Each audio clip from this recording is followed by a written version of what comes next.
بسم اللہ الرحمن الرحیم۔ میرے محترم بھائیوں اور دوستوں، حضرت امام ابو حنیفہ رحمہ اللہ کا زمانہ تھا۔ ایک مرتبہ ایک شخص کے گھر میں چوری ہو گئی۔ چور اسی محلے کے تھے۔ چور نے اس شخص کو پکڑا اور زبردستی حلف لیا کہ اگر تو کسی کو ہمارا پتہ بتلائے گا تو تیری بیوی پر طلاق۔ اس بیچارے نے مجبوراً طلاق کا حلف لے لیا اور چور اس کا سارا سامان لے کر چلا گیا۔ اب وہ بہت پریشان ہوا کہ اگر میں چور کا پتہ بتلاتا ہوں تو مال تو مل جائے گا لیکن بیوی ہاتھ سے نکل جائے گی، اور اگر پتہ نہیں بتلاتا ہوں تو بیوی تو رہے گی مگر سارا گھر خالی ہو جاتا ہے۔ چنانچہ مال اور بیوی میں تقابل پڑ گیا کہ یا تو مال رکھے یا بیوی رکھے۔ بڑی الجھن کا شکار تھا، کسی سے کہہ بھی نہیں سکتا تھا کیونکہ چور نے اس سے عہد لے رکھا تھا۔ چنانچہ وہ شخص حضرت امام ابو حنیفہ رحمہ اللہ کی مجلس میں حاضر ہوا۔ وہ بہت غمگین اور اداس و پریشان تھا۔ امام صاحب نے فرمایا کہ آج تم بہت اداس ہو، کیا بات ہے؟ اس نے کہا حضرت میں کہہ بھی نہیں سکتا۔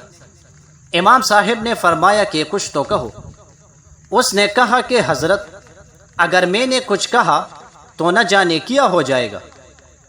انہوں نے کہا کہ اجمالاً کہو۔ تو انہوں نے کہا کہ حضرت چوری ہو گئی ہے اور میں نے یہ عہد کر لیا ہے کہ اگر میں نے ان چوروں کا پتہ کسی کو بتلایا تو بیوی پر طلاق ہو جائے گی۔ مجھے معلوم ہے کہ چور کون ہے، وہ تو محلے کے ہے۔ امام صاحب نے فرمایا کہ تم مطمئن رہو، بیوی بھی نہیں جائے گی اور مال بھی مل جائے گا اور تم ہی چوروں کا پتہ بھی بتاؤ گے۔ کوفہ میں شور ہو گیا کہ امام ابو حنیفہ رحمہ اللہ یہ کیا کر رہے ہیں؟ یہ تو ایک عہد ہے، جب وہ پورا کرے گا تو بیوی کو طلاق ہو جائے گی۔ یہ امام صاحب نے کیسے کہہ دیا کہ نہ بیوی جائے گی اور نہ مال جائے گا؟ عرض علماء و فقہا پریشان ہو گئے۔ امام صاحب نے فرمایا کہ کل ظہر کی نماز میں آپ کے محلے کی مسجد میں آ کر پڑھوں گا۔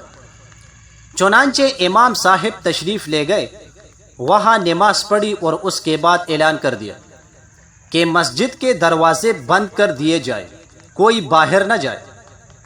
اس میں چور بھی تھے۔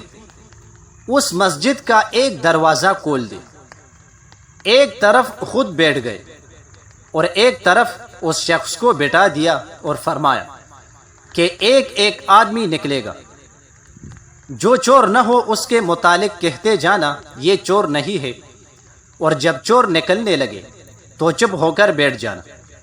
چنانچہ جو چور نہیں ہوتے تھے ان کے متعلق وہ کہتا جاتا تھا یہ چور نہیں ہے، یہ بھی نہیں، اور جب چور نکلتا تو خاموش ہو کر بیٹھ جاتا۔ اس طرح اگرچہ اس نے بتلایا بھی نہیں مگر بنا بتائے سارے چور معلوم ہو گئے۔ چنانچہ وہ پکڑے بھی گئے، مال بھی مل گیا اور بیوی بھی ہاتھ سے نہیں گئی۔ 1,00,000 حدیثیں اس طرح یاد ہے جس طرح سورہ فاتحہ یاد ہے۔ ابو ذر رحمہ اللہ ایک بزرگ گزرے ہیں۔ ان کی محفل میں ایک شاگرد آیا کرتا تھا۔ اس کی نئی شادی ہوئی تھی۔ ایک دن محفل ذرا لمبی ہو گئی تو اس کو گھر جانے میں دیر ہو گئی۔ جب وہ رات دیر سے گھر پہنچا تو بیوی الجھ پڑی کہ میں انتظار میں تھی، تم نے آنے میں کیوں دیر کی؟ اس نے سمجھایا کہ میں وقت ضائع نہیں کر رہا تھا، میں تو حضرت کے پاس تھا۔ وہ کچھ زیادہ غصے میں تھی۔ غصے میں کہہ بیٹی کہ تیرے حضرت کو کچھ نہیں آتا، تجھے کیا آئے گا؟ استاد کے بارے میں بات سن کر یہ نوجوان بھڑک اٹھا۔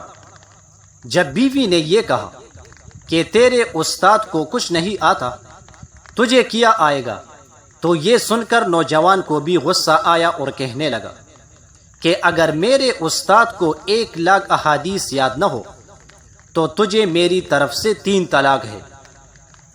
صبح اٹھ کر دماغ ذرا ٹھنڈا ہو گیا تو سوچنے لگے کہ میں نے تو بہت بڑی بے وقوفی کی۔ بیوی نے خاوند سے کہا کہ میری طلاق مشروط تھی، اب بتائیے کہ یہ طلاق واقعہ ہوئی یا نہیں؟ اس نے کہا کہ یہ تو استاد صاحب سے پوچھنا پڑے گا۔ اس نے کہا جائیے پتہ کر کے آئیے۔ چنانچہ یہ نوجوان اپنے استاد کے پاس پہنچا اور کہا کہ رات یہ واقعہ پیش آیا، اب آپ بتائیے کہ نکاح سلامت رہا یا طلاق واقعہ ہو چکی ہے۔ ان کے استاد یہ بات سن کر مسکرائے اور فرمانے لگے کہ جاؤ تم میاں بیوی والی زندگی گزارو، کیونکہ 1,00,000 احادیث مجھے اس طرح یاد ہے جس طرح لوگوں کو سورہ فاتحہ یاد ہوتی ہے۔ سبحان اللہ، یہ قوت حافظہ کی برکت تھی اور علم کی برکت تھی جو اللہ نے عطا کر دی تھی۔ جزاک اللہ۔